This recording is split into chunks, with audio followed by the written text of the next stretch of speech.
Samudra Hijau ini membentang sejauh 7 juta kilometer persegi, yang kira-kira setara dengan 2,7 juta mil persegi. Untuk memberi gambaran, jika hutan hujan Amazon menjadi sebuah negara, itu akan menjadi negara terbesar ketujuh di dunia, setara dengan Australia. Namun, yang benar-benar mengejutkan tentang geografi Amazon adalah fakta bahwa meskipun mencakup wilayah seluas itu di 9 negara, dengan 60% diantaranya berada di Brasil. Seluruh kawasan Amazon hanya memiliki sekitar 30 juta penduduk. Jumlah ini lebih sedikit dibandingkan dengan jumlah penduduk di Polandia, tetapi tersebar di wilayah yang lebih besar dari Australia. Ini berarti Amazon memiliki salah satu kepadatan penduduk terendah di dunia, dengan rata-rata hanya sekitar 5 orang per kilometer persegi. Bagian yang paling mengejutkan, tepat di tengah-tengah hutan belantara yang luas ini terletak Manaus, sebuah kota di Brasil dengan lebih dari 2 juta penduduk. Seperti menemukan sebuah kota besar di tengah-tengah hutan yang tak berujung. Kota ini berdiri sebagai sebuah pulau peradaban di tengah Samudra Hijau, dan perjalanan menuju kota ini sendiri sudah menjadi sebuah petualangan. Pada tahun 2024, masih belum ada satupun jembatan yang melintasi seluruh panjang sungai Amazon. Tidak ada. Jika Anda ingin mengemudi ke Manaus dari seluruh Brasil, Anda akan menghadapi perjalanan yang penuh tantangan, yang sebagian besar orang mungkin tidak akan coba lakukan. Satu-satunya jalan yang menghubungkan Manaus dengan Brasil bagian dalam, yaitu Jalan Raya 319, masih berupa jalan tanah yang tidak rata hingga ratusan kilometer. Ketika hujan turun, yang sering terjadi di hutan hujan tropis, jalan ini berubah menjadi kubangan berlumpur tanpa layanan telepon, tanpa truk derek, dan hanya ada kehampaan di sekitar Anda. Bahkan setelah berhasil menempuh jalan yang penuh bahaya ini, Anda masih harus menyeberang dengan feri untuk sampai ke Manaus karena tidak ada jembatan. Jalan utama yang menghubungkan Manaus dengan dunia luar sebenarnya mengarah ke utara menuju Venezuela. Jika Anda ingin mengemudi dari Manaus menuju bagian lain, Brasil menggunakan hanya jalan yang sudah diaspal. Anda harus melewati Venezuela, Kolombia, dan Peru sebelum akhirnya kembali memasuki Brasil. Untuk keperluan praktis, satu-satunya cara orang bisa sampai ke Manaus adalah dengan pesawat terbang atau menggunakan perahu menyusuri sungai Amazon, yang masih dapat dilalui kapal laut hingga 2/3 dari jalurnya yang terletak jauh di pedalaman. Isolasi ini bukan tanpa alasan. Ini menunjukkan betapa liar dan belum tersentuhnya Amazon. Meskipun dunia kita sudah terhubung dan modern, jika tidak ada jalan, tidak ada jembatan, dan tidak ada sinyal telepon, apakah Anda akan tetap mencoba perjalanan itu? Komentar ya jika Anda berani, atau tidak jika Anda akan langsung memesan tiket pesawat. Mari kita lihat berapa banyak petualang sejati yang menonton video ini. Antara tahun 1999 hingga 2009, para ilmuwan menemukan spesies baru tumbuhan atau hewan di hutan hujan Amazon setiap 3 hari. Penemuan-penemuan ini termasuk burung beo botak, ikan lele buta yang kecil, dan katak dengan api di kepala, serta kaki yang berpola kontras yang terlihat seperti makhluk dari film fantasi. Namun, kehidupan liar Amazon jauh lebih dari sekadar angka. Predator di sini beroperasi pada tingkat yang sangat berbeda dari tempat lain di dunia. Ambil contoh jaguar. Gigitan jaguar begitu kuat hingga bisa menembus cangkang kura-kura, dan tengkorak caiman seperti menembus mentega. Berbeda dengan singa atau harimau yang biasanya menyerang ke tenggorokan, jaguar langsung menuju ke kepala dalam satu serangan mematikan. Apa yang membuat jaguar lebih menakutkan adalah kecintaannya pada air.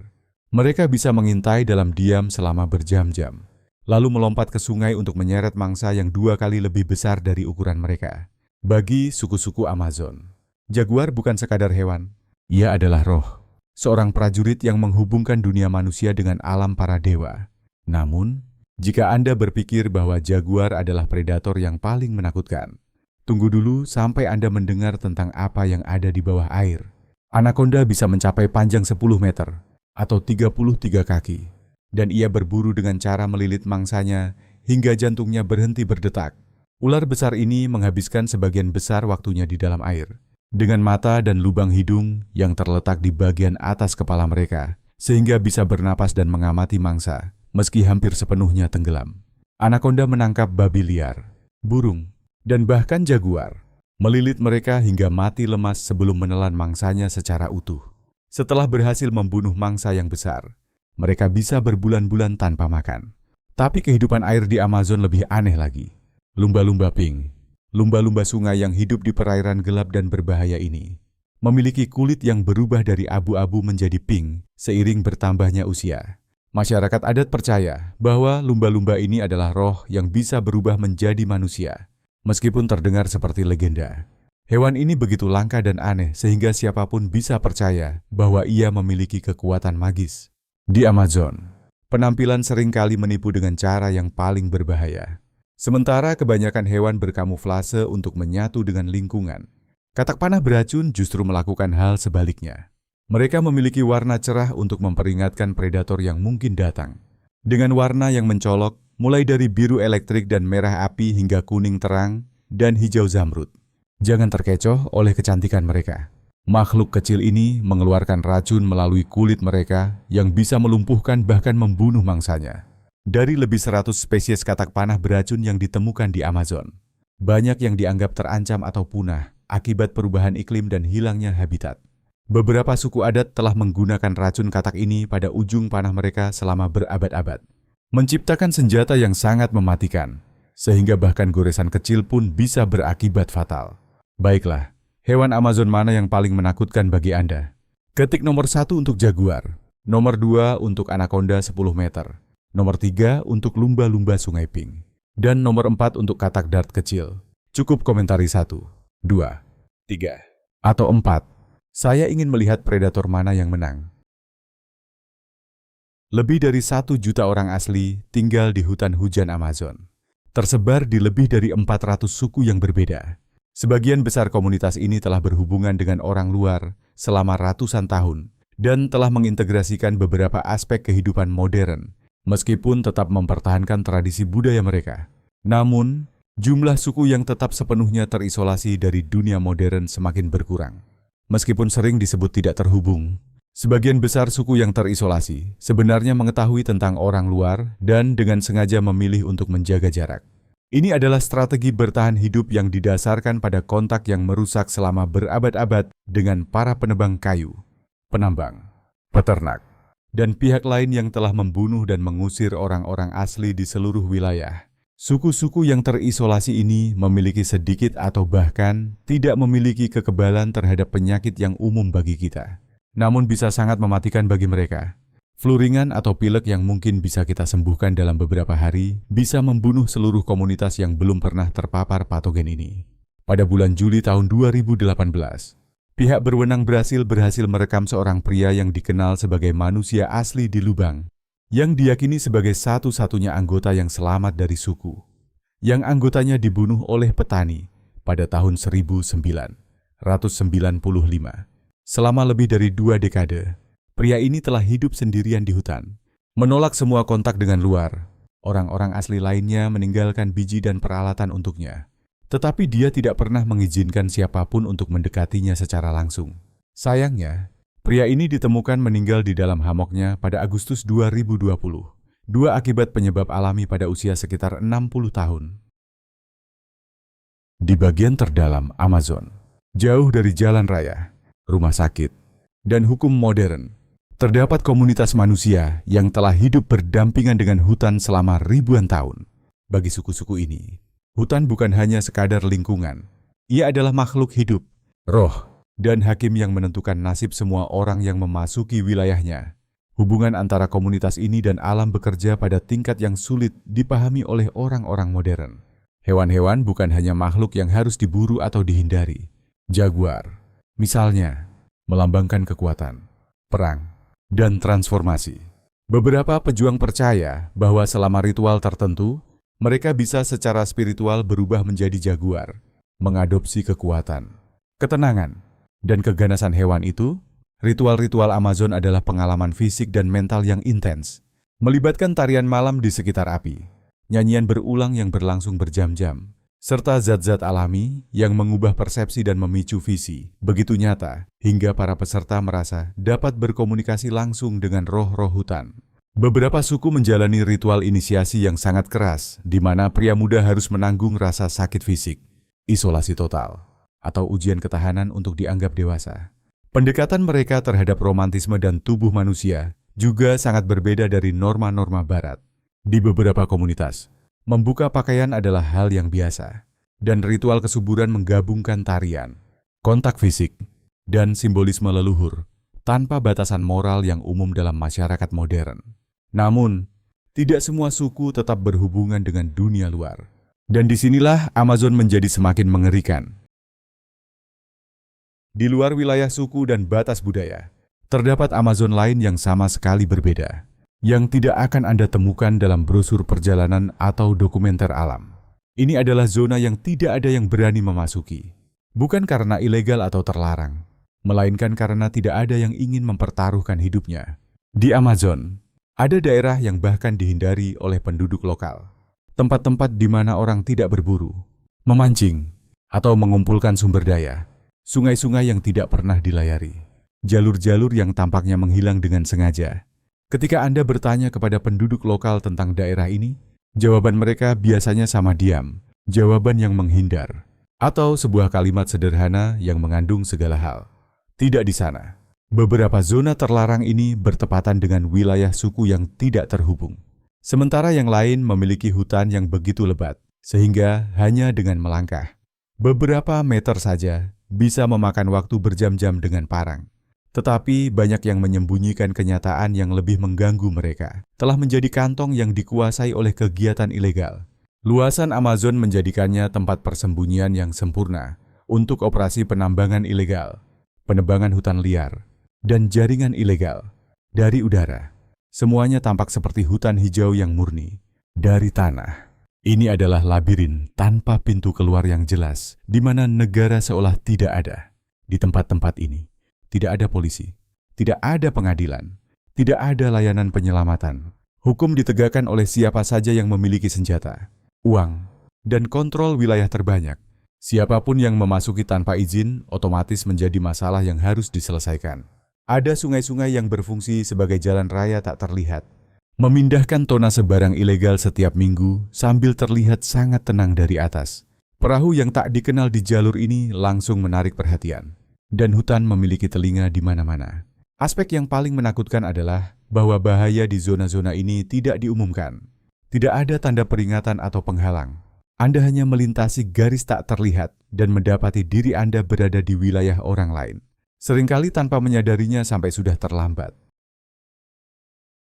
Ketika kegelapan mulai menyelimuti Amazon, salah satu fenomena paling luar biasa di bumi dimulai. Terpencar di seluruh permukaan hutan, berbagai spesies jamur mulai bersinar dengan cahaya hijau yang halus, mengubah bagian-bagian hutan menjadi apa yang hanya bisa digambarkan sebagai klub malam alami milik alam.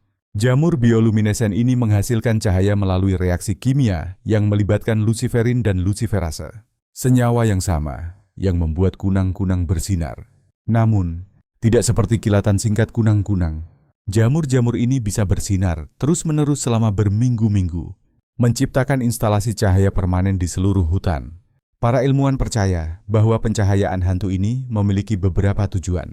Cahaya tersebut menarik serangga yang membantu menyebarkan spora jamur ke lokasi baru.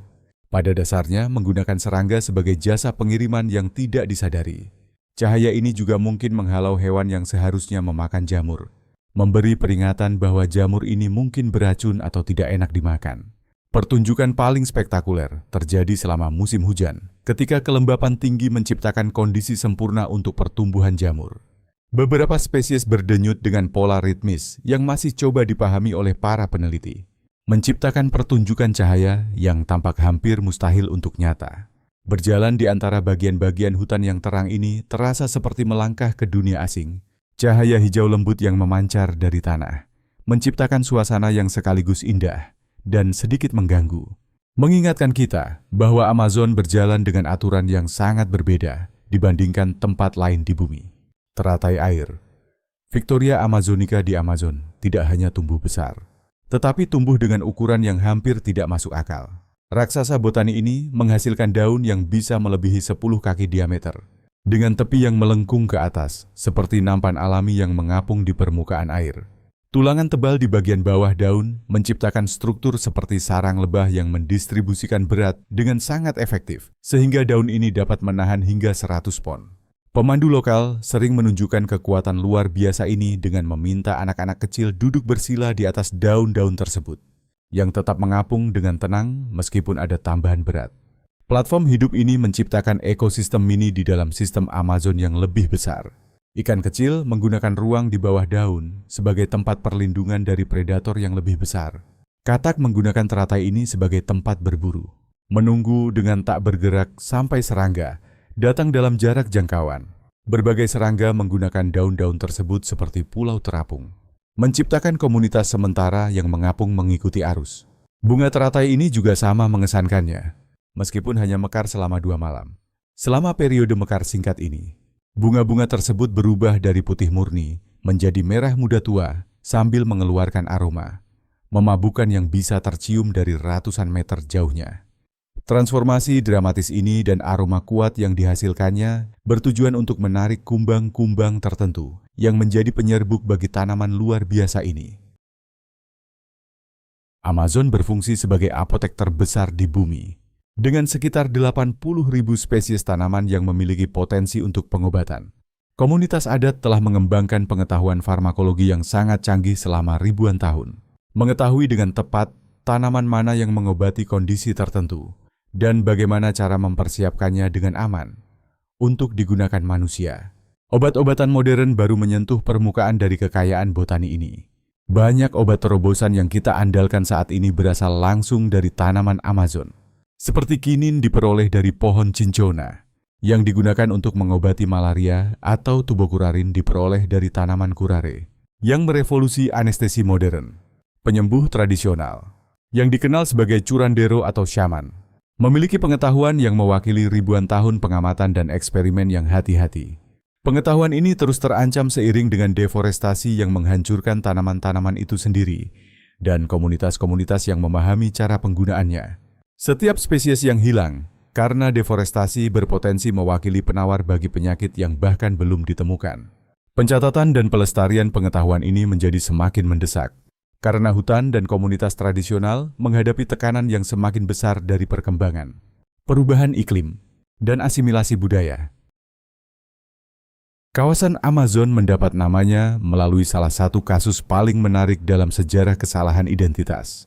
Pada tahun 1541, prajurit Spanyol, Francisco de Orellana, menjadi orang Eropa pertama yang menjelajahi daerah ini secara luas. Ketika ia tiba di muara sungai besar itu, pada tahun 1542, ia kembali ke Spanyol dengan cerita tentang emas, kayu manis, dan pertempuran sengit dengan suku-suku lokal. Selama ekspedisinya, de Orellana bertemu dengan pejuang-pejuang asli di mana perempuan bertarung bersama laki-laki untuk mempertahankan wilayah mereka. Para pejuang wanita ini begitu tangguh dan terampil dalam bertempur, sehingga de Orellana menyebut mereka sebagai Amazon, mengacu pada para pejuang wanita legendaris dalam mitologi Yunani yang konon setara dengan pejuang pria dalam pertempuran. Nama ini bertahan, dan apa yang dimulai sebagai perbandingan dengan pejuang mitologi menjadi nama permanen untuk sungai dan seluruh wilayah tersebut. Menarik bahwa salah satu ekosistem paling penting di bumi membawa nama yang terinspirasi dari legenda Yunani kuno tentang wanita pejuang, menghubungkan dunia baru dengan mitologi dunia lama dengan cara yang tak terduga. Pemberian nama ini juga mencerminkan kenyataan bahwa wanita-wanita adat di Amazon selalu memainkan peran penting dalam komunitas mereka. Tidak hanya sebagai perawat, tetapi juga sebagai pembela, pemimpin, dan penjaga pengetahuan tradisional. Selama 50 tahun terakhir, Amazon telah kehilangan sekitar 17% dari hutan hujannya. Menurut World Wildlife Fund, salah satu penyebab utama penurunan ini adalah konversi lahan hutan menjadi padang rumput ternak. Meskipun deforestasi lebih umum terjadi di daerah yang padat penduduknya, hal ini juga meningkat di wilayah-wilayah terpencil setelah ditemukannya sumber daya alam berharga seperti emas dan minyak. Dampak dari hal ini dirasakan jauh melampaui hutan itu sendiri. Warga São Paulo, Brasil, terpaksa menghirup asap hitam dari kebakaran hutan yang meluas di Amazon. Pada tahun 2024, kebakaran hutan meningkat 80% dibandingkan dengan tahun sebelumnya, memperburuk situasi yang sudah kritis. Menurut organisasi non-profit Amazon Watch, salah satu alasan utama lonjakan ini adalah perubahan iklim yang semakin intens, yang menyebabkan kekeringan yang lebih sering.